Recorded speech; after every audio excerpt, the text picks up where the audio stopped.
Welcome to the Dinosaur George podcast, a show about paleontology and other earth sciences.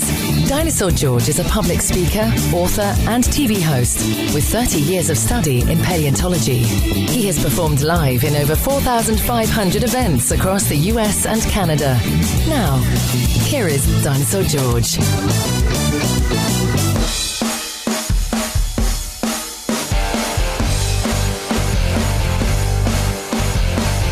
Hey there, welcome everybody. It's good to be back behind the Dinosaur George microphone, recording yet another podcast, number 143. And you know what? Somebody asked me, hey, if it's 143, how come I can't find any of the other podcasts prior to one? Or, I mean, there's only 43 in there. The reason why, it sounds weird, but one of the things back when I first started creating podcasts, it was recommended that you put a 1 in front of your podcast numbers, because at one time, if you had a podcast numbered in single or double digits, it was not, they didn't recognize it, and it was hard to find it. I know that sounds absurd. Now, that's not the case anymore. In fact, now I don't even think they even let you put the podcast numbers on the things. But anyway, so that's why. So you start with a 3-digit number, and that's how we ended up. So this is really technically it's actually my 43rd podcast. But it's listed on anything you see numbers-wise. It says 143, and that is simply because of some advice I got from someone who was sort of a podcast master at the time. Said, hey, if you start with 3 digits and don't start the first digit with a 0 because it won't identify it.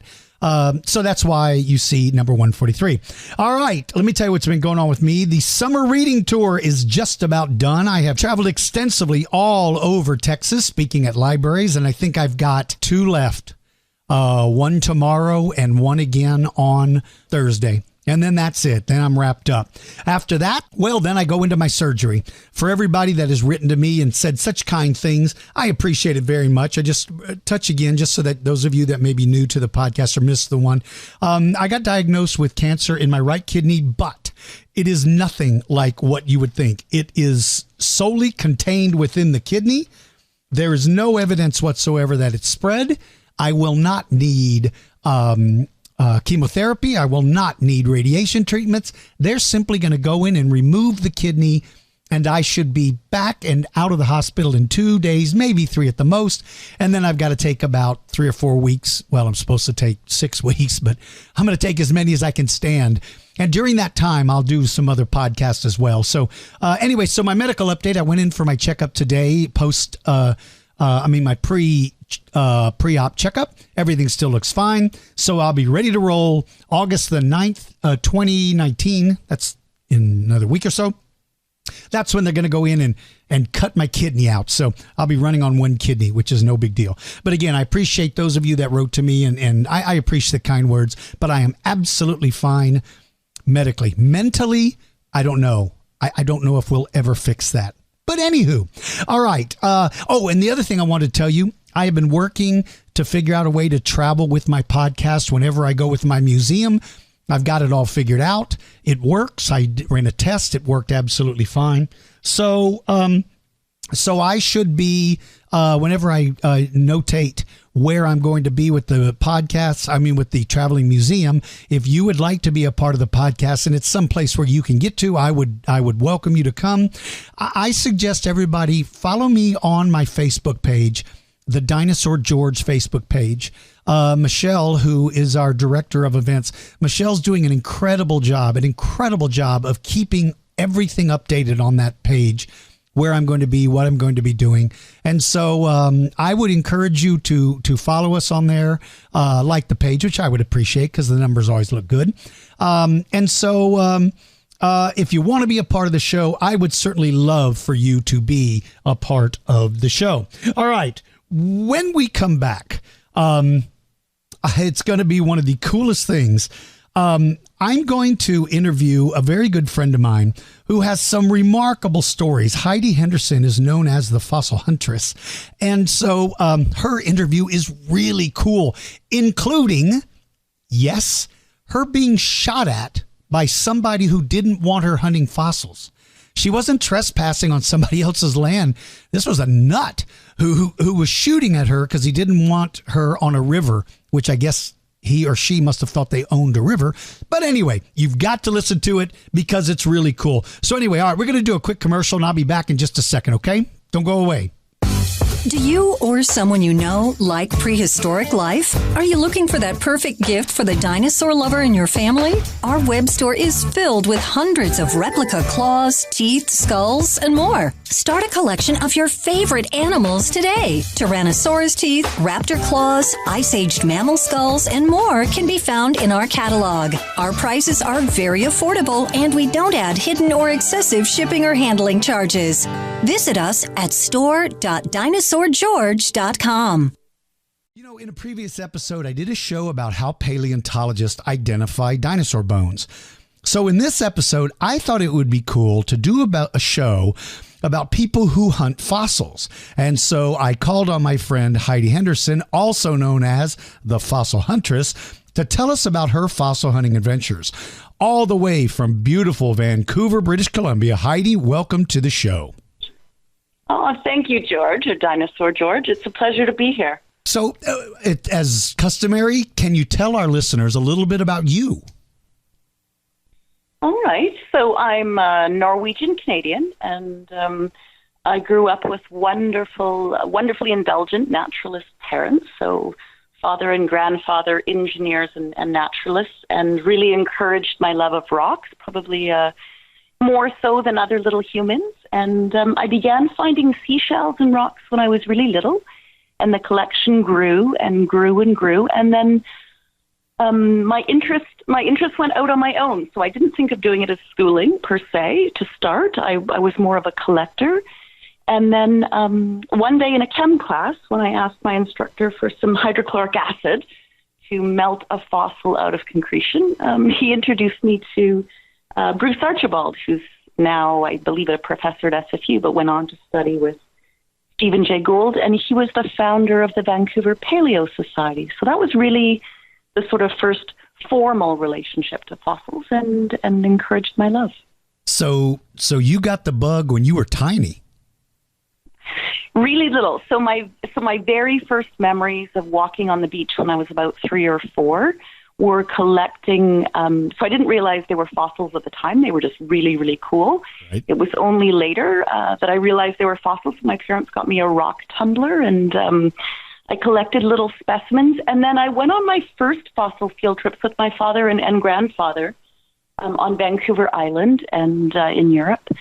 And then I used to drag my mother and sister as a teenager out to fossil sites if they would bear it. And then when I joined the Paleo Society, I was there for a very short time, and then became their president for somewhere between 10 to 15 years. So, whoa! Yeah. Wow. Where do you find time to do that? That's crazy. So we used to do a talk a month and 10 field trips a year, and so I did that for a very long time. And pursuing paleo as a study, and also oddly pharmacology as a study and work, so back and forth. But just the love is the hobby, is the love is the hobby. So it's, and work. So, loads of time. It gives time. It doesn't take time. Right. You know, I have a job like you where you absolutely love what you do. And even your bad days are better than most people's good days when you're doing something you love. Well, your office days, when I see you in front of the kids, inspiring little minds like that moment, that precious moment when you see somebody light up by what lights you up, that makes everything worth it. Oh, absolutely. And you know, I want to touch on something. You mentioned you got a rock tumbler when you were little. We had one when we were kids. And of course, for being a boy, we have no patience whatsoever.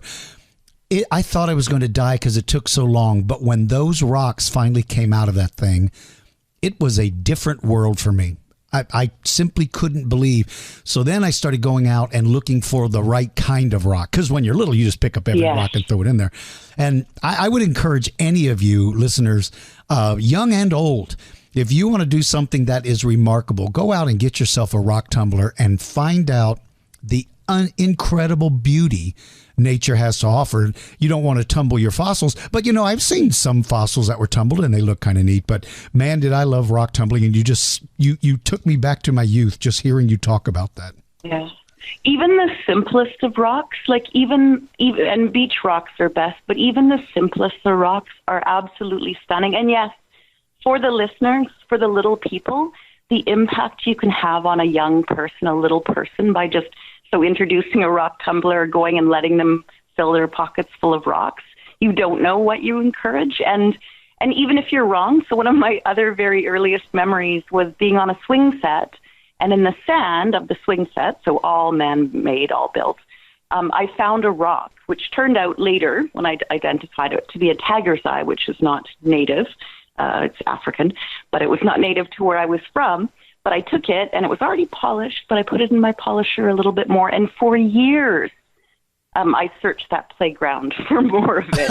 but because I didn't quite get, at 4 or 5 years old, I didn't quite get the connection of where things actually came from. But that particular rock I carried with me everywhere, the way some kids will carry a favorite toy. Like for years and years, I carried that rock. Oh, how cool though! How neat is that? That is so neat. And like you said, it can be a single moment. It can be a single thing that you find that just becomes. I can remember in my room, I had a chicken bone, which of course I didn't realize till later that it was a chicken bone. But that was my first dinosaur bone, and I simply would sit there and stare at that thing. And I just couldn't believe it. And my mom ended up putting it in Clorox because it started smelling bad. I knew nothing better. I thought Clorox purified dinosaur bones. And I can remember the feeling I had of walking in my room and such a sense of accomplishment, but to see it sitting there, so I can appreciate you carrying around that rock with you, it becomes a part of you. It does become a part of you. So my need to discover, like to be curious and discover and then learn about the discoveries. So wanting to learn more about them, they were pure magic when I was really little. They were just magic. It was just paleontology and fossils, and it was magic. And then learning about them. But there have been moments where I've cracked open a rock and I've literally cried. Oh, yes. Like so emotional and so beautiful and so special and so honored to have that moment with that little tiny species, and so unlikely, like the unlikelihood of any one individual meeting any one fossil specimen that happened to fossilize is truly amazing and beautiful. So yeah. Well, can you? Sorry. No, please go ahead. No, go ahead, please. So I was going to say, and trying to find others and enlist them in the journey. So I was partially successful of enlisting my mother and sister. They loved me and they indulged me. They never had the same passion as my father and grandfather for it, but for the listeners, if you're out there and you can get some like minds together. So if your child loves fossils, introduce them to a friend, and if it's an adult child, which I am. Definitely introduce them to friends as well, because it's amazing to share that. It's incredibly special. Right. Yeah. Well, for somebody who has stayed 39 for, I guess this must be my 25th year of it. I know what you mean about being a child at heart, because I don't age. Childlike. I tell people childlike, George. Not childish, childlike. Which that's what separates you and I. Yes, absolutely. So can you remember, now you started collecting when you were tiny, and so do you have a recollection of when you realized what you found? That would have been your first find, because clearly if you were tiny, but can you recall the aha moment when you found something that you knew this was something? So many happy moments, but I think my very earliest true collecting, when all of the words made sense and I understood what paleontology was and I got what sedimentary rock was, would have been as a teenager. It would have been shortly after I got my driver's license, because that gave me the freedom to go. So my family's pretty adventurous, and so back and forth between here and Europe, and they let me do a lot on my own, more than most parents. So, let me get in my car and They'd let me go off for the day, and off for the day might be me driving 4 or 5 hours to a fossil site. Wow. And the very first site was probably Maccabee. So Maccabee is central British Columbia. It's about 4.5 hours northeast of Vancouver, near Cache Creek. It's Eocene, so it's about 52-ish million years old.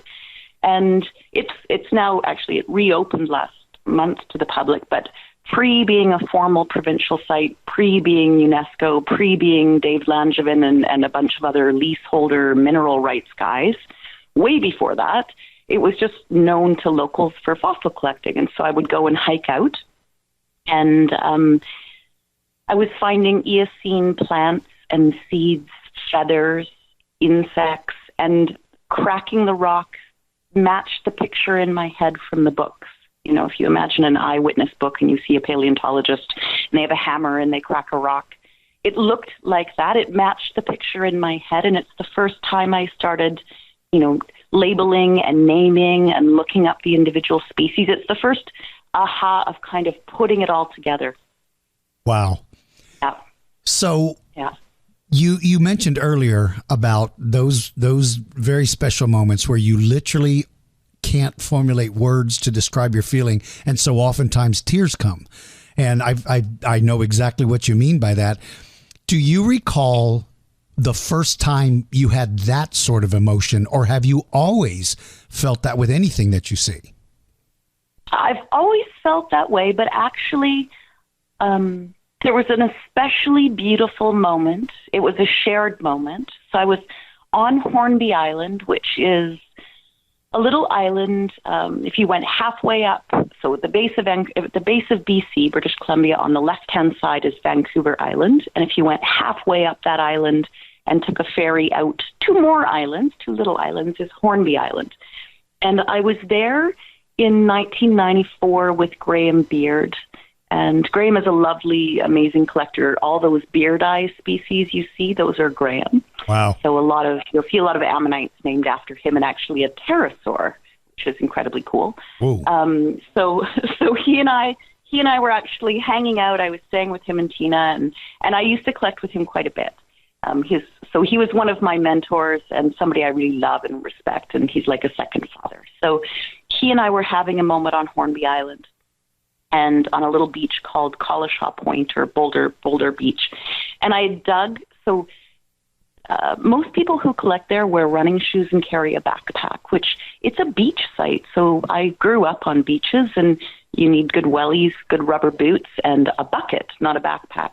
So I was going where people hadn't really collected, and because of just the type of sunglasses I had on that were polarized, and really looking at the rock, like really looking at the subtlety. It was a moment where I had a really productive day. So every concretion I chose, it was like I had electric vision, like X-ray vision. So I'd had a really emotionally satisfying, gratifying day, like just concretion after concretion full of beautiful ammonites and baculites. And then near the end of the day, I had been digging out this massive boulder for a really long time, bigger than I could lift. And he and I were working together on, and it was just this shared moment of excitement, all this anticipation of building through. And when I cracked it open, there was this really, really beautiful inoceramid clam, like just one of those big, massive, iridescent clams with the original nacre. And it was a clam and a clam and a clam. And I know they're just clams and bivalves, but it was sunny and it was beautiful, and we were covered in mud, and it was one of those moments. And I looked up at him, and just our eyes met, and in the shared moment, we both welled with tears. And it was just like, okay, kid, come on, let's go back. And, but it was just such a beautiful day. Like, that moment was so good. I mean, I've found more special and more like scientifically valuable specimens, but that moment was a really beautiful moment. Yeah, it was really good. What a great memory. What a great description of a memory. And you think about the chances, what are the chances of all of the things that have occurred in your life up into that point that put you there on that day, at that time, with that man, and you are able to, so I understand being overwhelmed, but the chances you couldn't you couldn't measure them. There's no way to determine all of the things that could have occurred. A storm could have occurred the week before and washed them away, or that's just fascinating to me. Yeah, no, and there's a good little group in BC. So there's a number of paleo groups geographically located, and then each of them have a leader. So Graham's the leader of the Qualicum group, and Dan Bowen from the Vancouver Island Courtney group, and each of us have together, and so separately and together, and in different mixes of us, have done many, many trips and had like a moment where we've, helicoptered in or zodiaced in or just shared special moments together that so few people get to see that are the amazing shared. So there's the solo, and then there's the shared memory of things, and what memories, so good, and more planned, which is amazing. Oh, that's so great. Well, now you mentioned there, what other places, where else have you had the opportunity to dig before? So a ton in the Pacific Northwest. So if you imagined, so I think of the Pacific Northwest as kind of BC and Washington State with a little bit of the other bits thrown in, and including Haida Gwaii and Vancouver Island. So if you took an air balloon and you went from just south of Vancouver straight up and had the opportunity to look down at, and you could strip past everything and just see the geology, it's a crazy quilt. So if each age of rock and type of rock were a different color, it would look like a crazy child colored outside the lines. Right. So collecting in BC, Vancouver Island, a lot of Cretaceous plant. No dinosaurs. We do have beautiful marine reptiles. We found an elasmosaur probably 3 weeks ago, because what are we in, July? So beginning of July. On the Trent River, so elasmosaurs, ichthyosaurs. I've only ever found bits and pieces, sadly no whole elasmosaurs, but so collecting all up and down Vancouver Island, South Vancouver Island, Muir Creek near Victoria, which is our provincial capital. Younger, beautiful little beach site with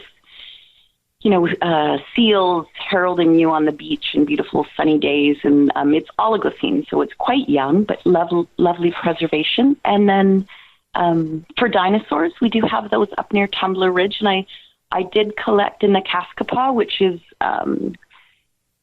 in Tumbler Ridge, outside of the town, on a little river called Wolverine.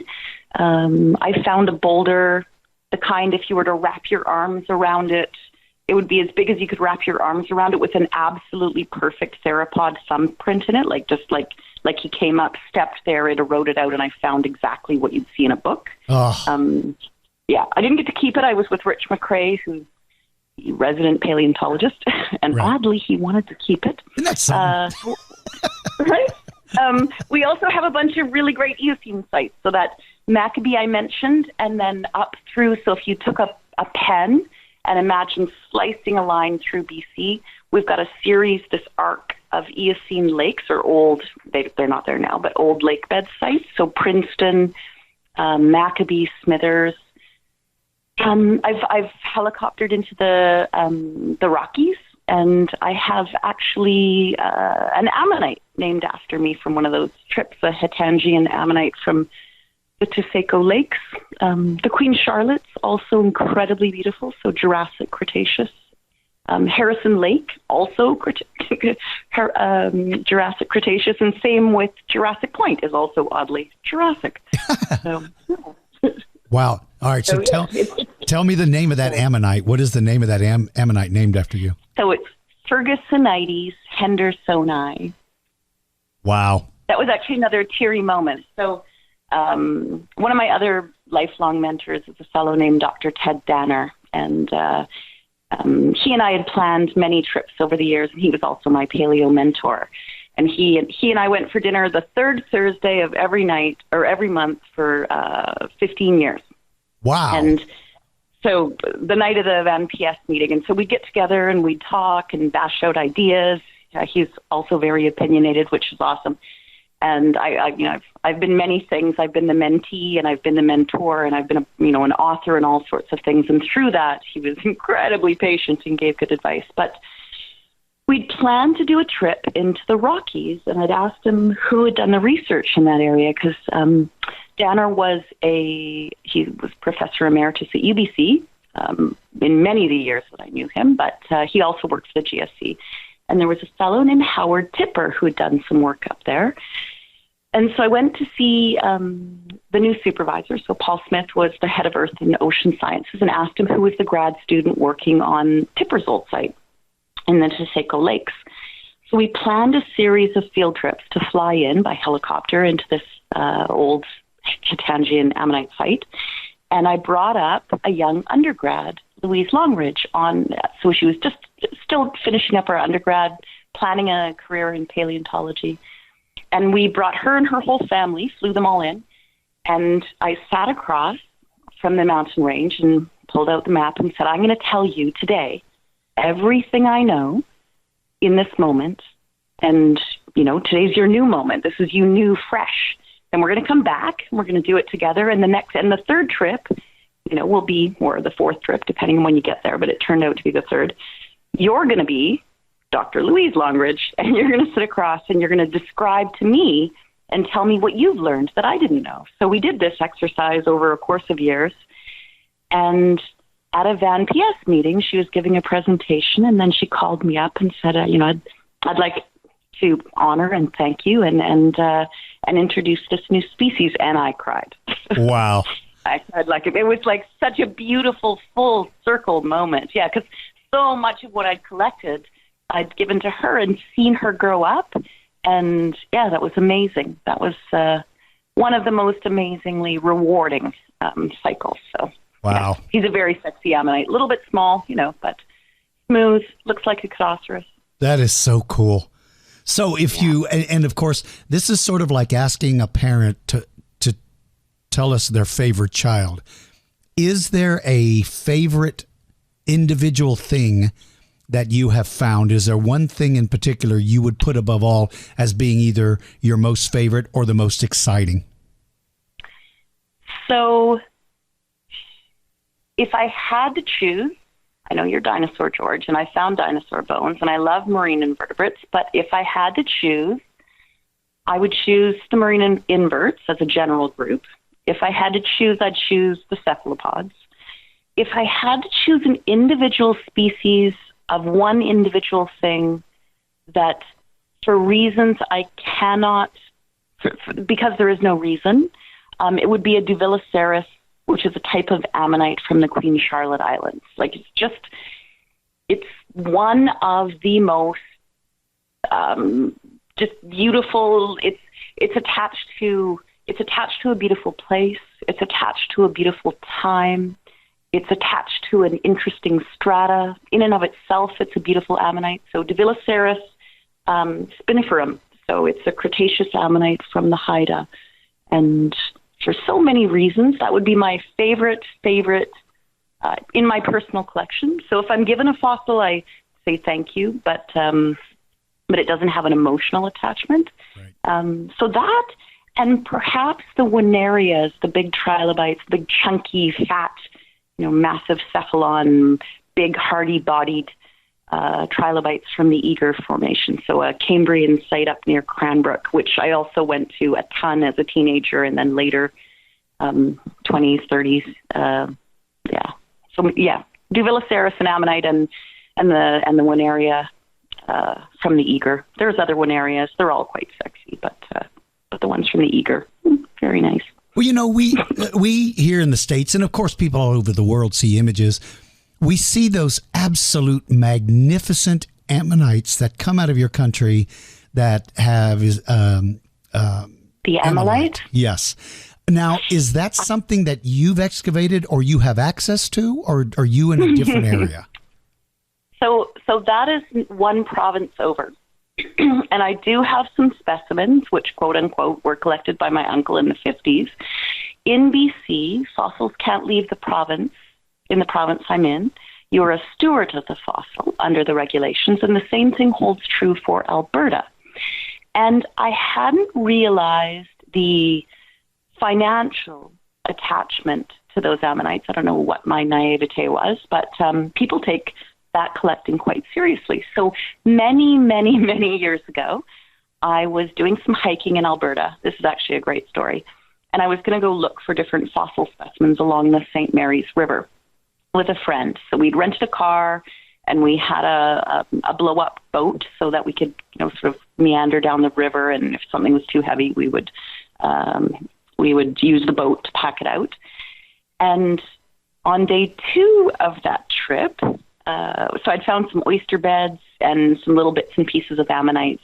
I now know that the ammonites are from a very specific section, and we can't get there. I have friends who do collect there. But I was collecting a little too close to where they were, and we'd asked the landowner for permission. But then as we were floating back down the river, somebody started shooting at us. So Alberta's very cow country cowboy. Right. And they were giving us a message, and I was thinking, oh, that sounds like shooting. Well, it feels like they're shooting pretty close. They're shooting at us. Now, they weren't trying to kill us. They were just trying to pop our boat, which they successfully did. But it was about a 5-foot dinghy, so it wasn't a lot of boat. So we got the message, and we sunk. And it's fortunately a shallow river, at least where we were. Cool. And then, then the next day, we drove quite a bit down the river and asked another landowner if we could go down and collect on their portion of the river, and they said yes. So we go down, and we split up. So we were one walk, so we went down, and then, you go north, I go south. And so I'm standing below a scree slope, and it's about 3 stories up. I can see a big, fat, not quite a full tire size, but a massive ammonite, like just massive. And it's the top, so it's in a really hard rock, a sedimentary but really nicely hard packed. But the top is kind of crumbly, this scree stuff. So I start frogging up the mountain. So I'm like spread eagle, shuffle, shuffle, shuffle, shuffle, shuffle, shuffle, and I get up to it. And then there's a little tiny lip of grass right where it is, like about 2 feet of grass. And so I start digging it out. But I know as I go kunk, dunk, kunk, dunk, kunk, dunk, as I'm doing this, the whole hillside is shaking. And I know when I get sort of 3/4 of the way through that I'm hard committed that when I go down, I'm going down. Like I'm not climbing down this mountain. Right. I am falling down. So anyway, I finally get my butt turned around. I give the ammonite one big shove and lift my heels because I know I'm going to slide down this rock and in an ungraceful way. And we slam to the bottom, and the ammonite tragically breaks in 3 pieces. I repaired it. And I broke my tailbone. Oh, my God. So, but when I was just about to push, my friend who's down the river can see what I'm doing and can see that it's dumb. Like he can, from a 1/4 mile away, he knows this is a bad idea, and he's running towards me because he can see the disaster playing out. Anyway, so I did. It didn't have all of the beautiful ammonite nacre, but it had much of it. And so I took the broken pieces and put them in a backpack. And the backpack was too heavy to lift, so I put it on a log, put the pieces in, stood up, put the backpack on because I couldn't lift it up. And then we started to hike out. And then, so the end of the story is just as good. So we hike up this cliff, and I'm exhausted, and it's heavy. And I get halfway through the fellow's field where we'd asked to collect. And I noticed there's a bull in the field, like a bull with horns. And he's starting to dance around, and he's dancing like he's scraping the ground and lowering his head. And I was thinking, I can't run, like I'm done. I can't. And if I set this pack down, I'll never pick it up again. And I'm not letting this ammonite go. So I just trudged along. And as he came and sort of approached, I just kept putting my back to him because I'm like, you can do it. You do your worst. I am too tired and too sore to care. And I think that's the hardest fossil I've ever carried back. Yeah. And that, my friends, is the difference between a hobby and a sickness. If somebody is shooting at me, there's not a day 2. There's not a chance I'm going to run into a bull. I'm not going to fall off a mountain. I would have been home. I would have been home before the boat sank. So that's the difference between somebody who is an enthusiast and somebody who is completely insane. Yeah, no doubt. So, yes, I'm embarrassed to admit there have been many, many, many insane times where other people are like, why? And your decision was to go on. That's a curious decision. Is that what your psychiatrist said? It's a curious decision? Well, my therapist says I'll be fine. Yeah. Oh, my gosh. Well, let me ask you this. Is there any particular place you would like the opportunity to go that you've never gone? If you could just wave a magic wand and not have gunfire involved, is there a place you would like to go and something you would like to go search for? Yeah, so there's actually two, and it's really comparison. So some of our Cretaceous ammonites have a really strong, so there's a lot of species variation between different sites, but then I'll see a matchup where I'll see a group of individual species, a fauna in an area, and I think, I'd be very interested to compare them. So we've got some ammonites, so Jurassic Point, the Queen Charlotte, a little piece of Japan, France, and England. There's a little assemblage between those areas, and I've started pulling the papers, and I'd love to compare them. But if I had an I was in China last year, and I was in Yunnan, and I had a chance to see some fossils from there. But there's and China's massive. I probably did 7 flights the distance between Vancouver and Toronto. So it's a big, big country, bigger than it looks. Right. There's a bunch of Cambrian sites. So there's the Belang, so just a bunch of beautiful soft body preservation. We're seeing a lot of the same individuals we see at the Burgess and in Cranbrook, so lower Cambrian, mid-Cambrian, and preservation in a way that I've never seen before. And one of the sites has these amazing pyritized trilobites with spines probably 5 inches long, just my breathtaking. God. Yeah. Holy. That's phenomenal. Like mind-blowing specimens that I just literally my mouth drops and I think, wow. Oh. So there's a ton of sites I'd like to go see, but I'd love to do a comparison. So, and I love Yunnan. So, it's just a beautiful place. It's southwestern China and it's really stunning. So yeah, it would be the Cali, so similar to the Burgess, Chengjiang. Can I say the other one? Belang, Guizhou. God. How should I say? Yeah, that's what I'd like to go see. Oh, and Lebanon. Really? There's one site in Lebanon, yes.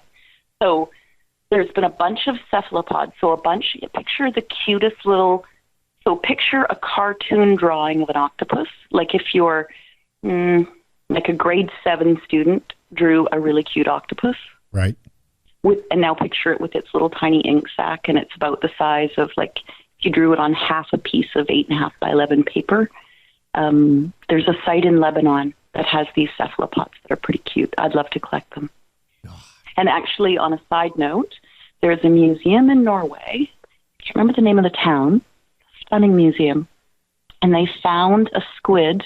They found a octopus squid, an old relic, cephalopod relative, with its original ink sac in, 1776. Wow. They found the fossil. The ink sac from the fossil, they pulled the bit of the ink sac out, crushed it down, added liquid and turned it back into ink.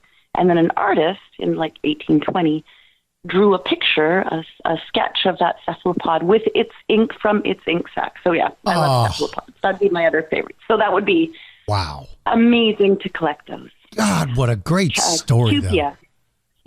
God. And they're old, but they're not too old. So they're about 95 million years old. But there's the site in Lebanon. I don't actually know anyone, so none of my social circle that I'm aware of have ever collected there, ever. Yeah, northwestern Lebanon. Man. Well, those little pyritized ammonite, trilobites sound incredible. That would be worth being shot at, I guess, to go look for those. So if we go, I'm going with you. I'll hang around for 2 shots, but once they start getting close, I'll leave and you'll be on your own because I'll go for help because that's what a hero does in moments like that. That's exactly what a hero does. Actually, the very first time I was shot at fossil collecting was at Cranbrook. There's a site. It's the Eager Formation, but the site is literally called the Rifle Range site because the site is literally on a rifle range. And I used to, and the first time I went, I didn't get the connection. I thought it was like the formation name was the Rifle Range Formation, but it's the Eager Formation in the Rifle Range site where people shoot with rifles. So you don't want to look like a deer. And they were setting up all these like mock deer, like cardboard deer. And there was a little parking lot and a little tiny hillside. This is quite a few years ago. So that hillside doesn't exist anymore because somebody took dynamite to it. We won't go into that. But anyway, there's a little trail. I once found a Tezoia, one of the old marine arthropods, Cambrian arthropod, on that trail. And somebody put a deer at the base of the trail. And I was saying, guys, they're going to shoot at the deer. We're behind the deer. We're like 20 feet behind the deer collecting. And I'm like, the deer is blocking the trail, which means people are shooting at it. This is a problem. Well, what's upsetting is I had already picked out your Christmas gift. It was going to be a coat with a bullseye on the back. But now I don't feel comfortable giving. I thought it'd be a great gag until this interview. That changes everything. Do you have anything in Kevlar? Yeah, that's what I'll do. I'll give you a bulletproof vest. Well, Now you've got a blog, and of course the Fossil Huntress name. You've got a blog, right? People can read about you and some of these insane adventures, but also you put a lot of educational stuff. What is the address of your blog so I can share it with everybody? All right. So if you Google search Fossil Huntress, it'll come up, but it's fossilhuntress.blogspot.com, or if they go to Fossil Huntress on Facebook, they'll find me. And if they want to sort of share what they're up to and connect, if you go fossil collecting and you want to learn how to be a paleontologist or anything like that, the Fossil Hunters group on Facebook is really friendly. And the blog is called Archaea. And for folks looking for resources, so if you have a paleontologist in the family and you're wondering, what's a cool book to get them, or what if I wanted to go on a fossil field trip, what should I bring? I put a bunch of links. So I took the time. So the things that I used to answer individually, when you say, you need a nest wing hanger or a hammer. So I've created links for all of those. You can click it and go, oh, that's what it is. You don't need specialized gear to start. And if it's a softer matrix, so anything that will crumble in your hand or not make a dink, dink, dink sound when you hit it, you can use any hammer and chisel. But if it's siltstone or anything harder, you really do want to wear the eye protection and use a good hammer and a good chisel, because a poor hammer can split or splinter. And the only thing that you must have, I think, would be eye protection. And all of that's listed there on the blog, and tons of geeky stories and specimens and things that I think are wonderful in this world. Well, I will put a link on my podcast page for everybody. If you guys go to dinosaurgeorgepodcast.com, I will put a link to Heidi's Fossil Huntress blog and everything else that I can do. Heidi, this has been such a pleasure, and it's been so much fun and enlightening, and also a little nerve-wracking now that I know what you do within your day. But what I'd love to do is I'm going to do a podcast where I'm going to interview a big variety of individuals to give us their worst day in the field story. And so if you've had one that rivals being shot at and chased by a bull, if not, I'm going to get you to retell it, because I've already talked to a bunch of different paleontologists who are all just so eager to. I had one who had to sit up all night for fear of being killed by a polar bear. I mean, some of the stories are incredible. So I would love, because you do such a great job of telling your story. So you keep that in the back of your mind. But also, I'd love to have you back on again. You've just been fascinating. And for everybody, I absolutely recommend you look her up. And let me ask you, with your Fossil Huntress Facebook page, they can follow you there, right? You accept followers on that page? Oh, yeah, absolutely. And that's the reason, actually, originally for the page, was to have a place to connect, so that people, so there's the friends you go to high school with on Facebook, but so that people would have a place to connect. And you can either choose or mute, or you can ask questions. You can post your stuff if you're wondering about an ID, which I get a lot. So Fossil Huntress and Fossil Hunters. So Fossil Huntress is basically, me sharing stories, and Fossil Hunters is you sharing stories, and we all share together. So both are good. Both are very good. Nice. Well, she is the Fossil Huntress, Miss Heidi Henderson.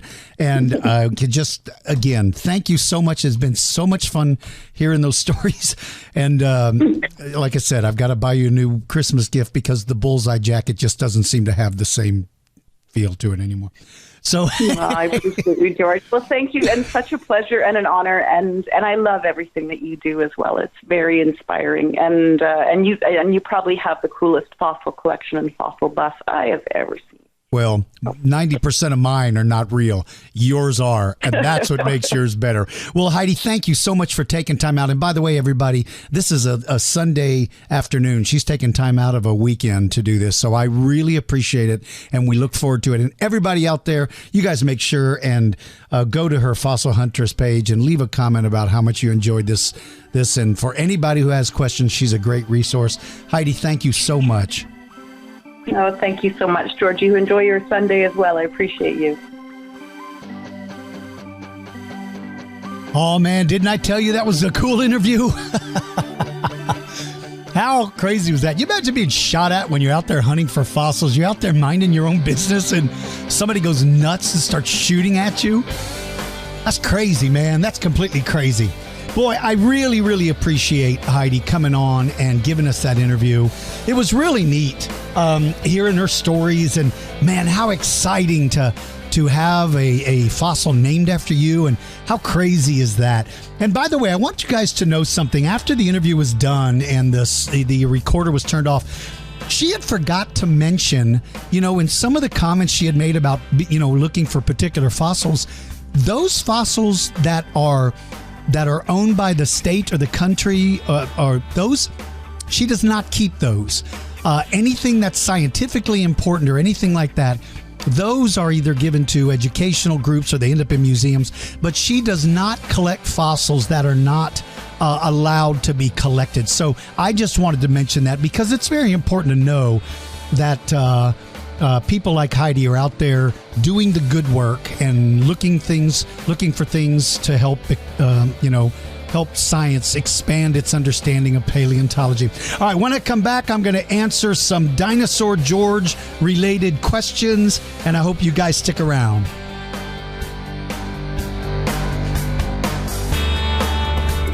Bring Dinosaur George's traveling exhibit to your school, museum, or city. This is the largest exhibit of its kind in North America and will turn any facility into a natural history museum. You'll see things like prehistoric mammals, giant fish, ancient reptiles, and of course, dinosaurs. It's affordable, amazing, and will be an event you'll never forget. See complete details at dinosaurgeorge.com or call us toll-free, 888-487-7478. Bring Dinosaur George's Traveling Museum to your community today. It's time to ask Dinosaur George. In this segment, George answers your questions about paleontology. If you would like to leave a voice message, call us at 210-888-9077. This is not a toll-free call, so children, please ask your parents' permission. If you would like to submit your question in writing, go to dinosaurgeorge.com and click the Ask Dinosaur George page. Questions are chosen at random and we clear all messages monthly. So if you have a question about paleontology, ask Dinosaur George. All right, everybody, let's jump right into it. These are questions that were submitted to me from the Ask Dinosaur George page. But again, if any of you ever see that I'm on Skype, that's dinosaur.george. If you see that I'm on Skype, jump on. I'll be glad to take your questions from you live. And by the way, one other thing I'm looking at setting up an incoming phone line that will be a toll-free line that people can call in and leave your message, or call in maybe at a set time, and I'll talk to you live as well. So that's the next piece that I'm adding to the podcast, is an actual interactive phone call. Okay, and that'll be a toll-free number for all of you. All right, let's go. This question is from Jeffrey from Fremont, California. Hello, Dinosaur George. I am someday going to write an epic fantasy with prehistoric animals as the role of classic fantasy creatures. Hey, that's really kind of cool. That's actually really cool. He said, I think one-horned rhinoceros fit well as unicorns, while pterosaurs make convincing dragons, and a giant squid are essentially krakens, which would be a good, are essentially krakens. But what would be a good analog for witches' cats? Ooh. Now, I would not use the big saber cats. Too easy, too simple. Everybody would expect it. I would look at Eusmilus. I think Eusmilus would be a wickedly cool cat because first, it's got really large teeth, and that makes it look cool. And that funky drop down jaw that hold the teeth, I think that thing would look cool as well. Now, you can use Meganterion, you can use Homotherium or Xenosmilus. They're also cool. Xenosmilus probably has the most wicked look of any cat that I can think of. He's a saber-tooth, but he's not like Smilodon or any of those giant guys. I think Xenosmilus, if you want somebody big sitting next to that witch, I would use Xenosmilus. If you want somebody wicked sitting by her, use Eusmilus. But Jeffrey, keep me in touch on the plans with that. I would love to hear more about it. Let me know if it ever comes to fruition. All right, Max from Texas. He said, I found a fossil and I need help identifying it, please. Max, thank you very much for using the word please. I appreciate that very much.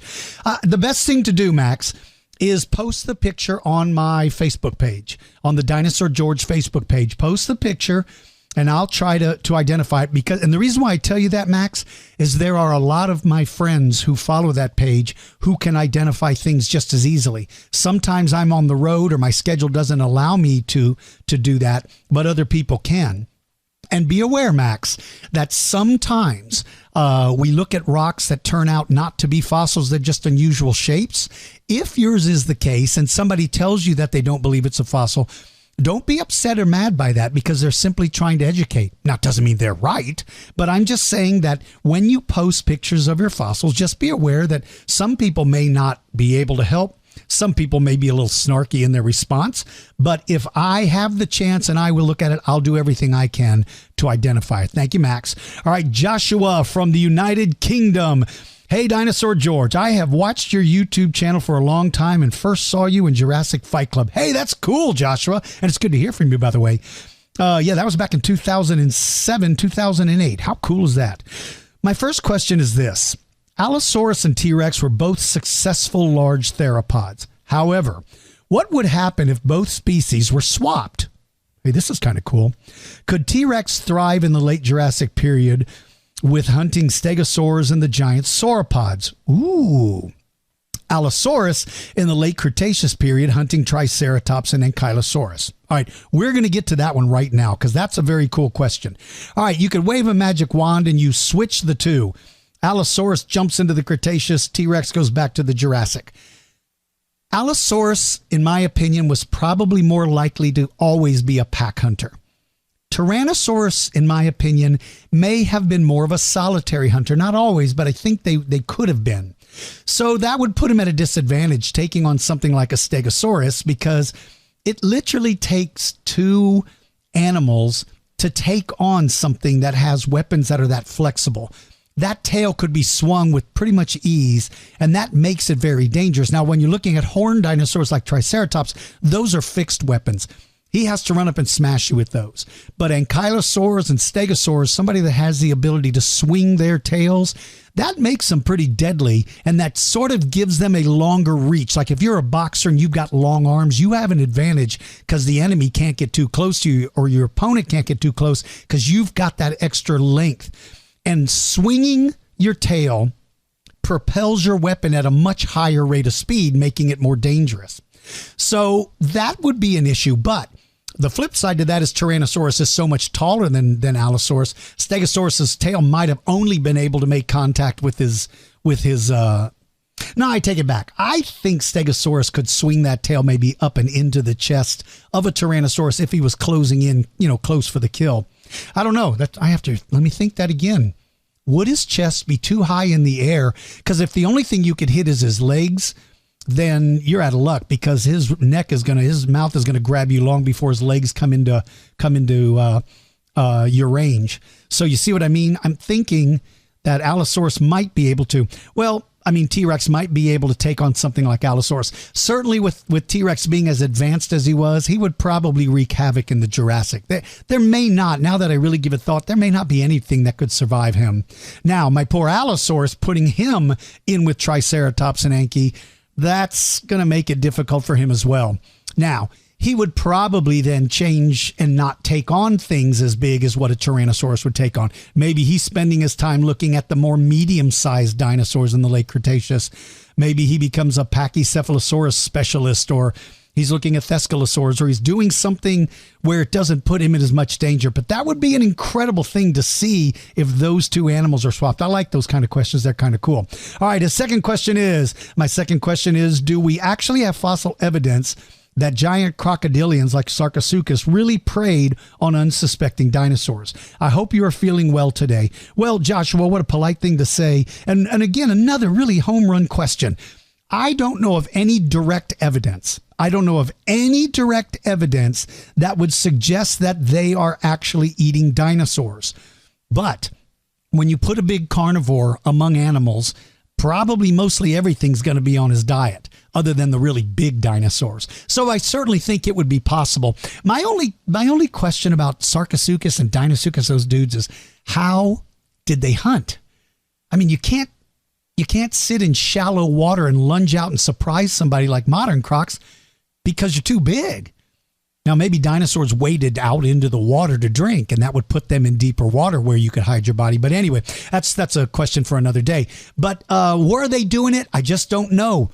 I don't know. It seems like if there's a food source and there's a big carnivore, it's going to figure out a way to take advantage of it. Thanks for writing me, buddy. I appreciate that very much. All right, Finn from northeast of England. Finn, my friend, I have not heard from you for a long time. He says, hey, Mr. Blasing, it's Finn. You probably don't remember, but I wrote to you a few years ago. I do remember, Finn. I remember you very well.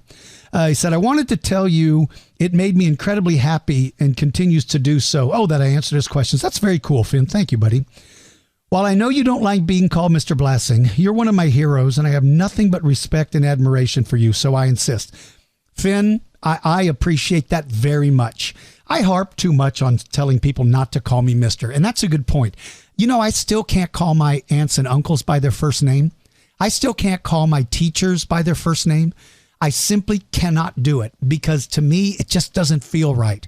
So I completely appreciate that you don't feel comfortable calling me George or Dino George or DG. You call me Mr. Blasting. Anybody that wants to, that's absolutely fine. I only want you guys to understand that I think of all of you as friends. And so that's why I make it a point to say not to. You don't have to do that. But I appreciate that very much, buddy. Okay. Anyway, he says, I have two questions for you. Do you know anything about the Jurassic predator Marchosaurus? This dinosaur seems to go off the radar a little, and I find myself now virtually knowing nothing about this animal. So I was wondering if you knew anything. Well, let me tell you, Marchosaurus is a mystery. Jim Madsen is the one who named him. Jim Madsen was my hero. He was the guy that was working at the Cleveland Lloyd Quarry. And when I first fell in love with Allosaurus, his name appeared everywhere. And I got to go out and meet Jim. And then I got to befriend him, and we became friends. And I spent hours and hours and hours getting a chance to talk to him. He was a remarkable person. He's not with us anymore, but man, do I miss him. And he was an amazing guy. So one of the conversations we had turned towards Marchosaurus. I said, man, what's the deal with that guy? He said, he said it clearly was different because it wasn't an allosaurid. It looked to be a megalosaurid. And he said there was distinct differences. He's distinctly different, but he didn't know that much about it at the time. Now, he named it based off of the evidence that he found. He said, I have no doubt it's a different animal, but he just doesn't know why it was there and why it's such a rare find. He was an oddball. He was big, but he wasn't as big as Allosaurus, but he was big. But he maybe was more of a specialty hunter that maybe didn't hunt the lowland floodplains. You know, there's different places predators especially divide up the areas into what's mine and what's yours. And the biggest, baddest of them all take the prime real estate. Well, the prime real estate in the late Jurassic was the lowland floodplains, the places where they got the most water, where the water ran into, where there was more plants, because more plants brought more herbivores. More herbivores meant more meals. So, Allosaurus was the king in those areas. Now, you're more likely to be buried and fossilized in places like that because of the constant running water, the places where flooding would occur.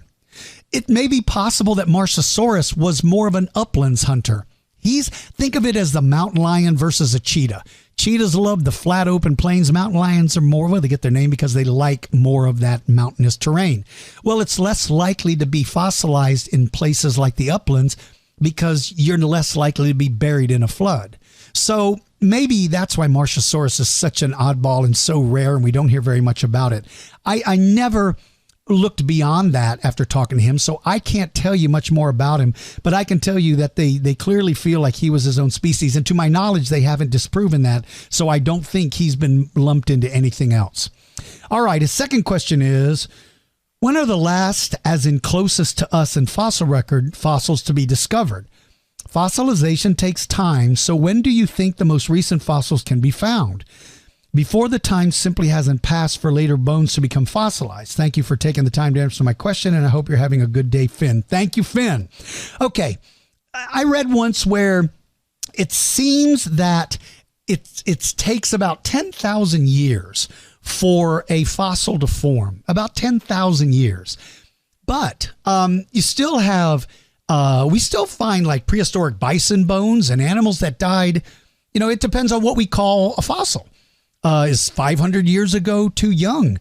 You know, we had bison roaming all over this country 500 years ago, and we find their bones a lot, and they still have some organic material. Mammoths were here when the pyramids were being built in Egypt. There were mammoths roaming the world at that time.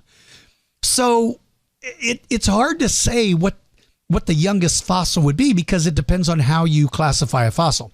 I would classify a fossil as anything that is becoming or has been changed from its organic state into a less organic state. And the more recent the fossil, the less of that organic change has occurred. So they find sloth bones in South American caves that you can break them open. They just look like bone. There's no marrow or anything inside. But so that's a tough question. And I don't know the right answer to tell you that. But I certainly appreciate hearing from you, Finn, and I hope you and your family are doing well. I hope all of your families are doing well out there as well. All right, listen, it has been so much fun talking to you guys again. I hope you guys have all enjoyed this. Remember, follow me on Facebook and Twitter. You can see the links on my podcast page and on my website, dinosaurgeorge.com. Make sure to visit my catalog. It's been reduced a lot, I realize that, and we ceased shipping overseas. I'm sorry for that. Maybe I can get that changed again, I hope. In the meantime, everybody, take care of yourselves. Take care of those around you. And for everybody out there, I hope you guys have an absolute great, great day. And it's almost August, so have a great August.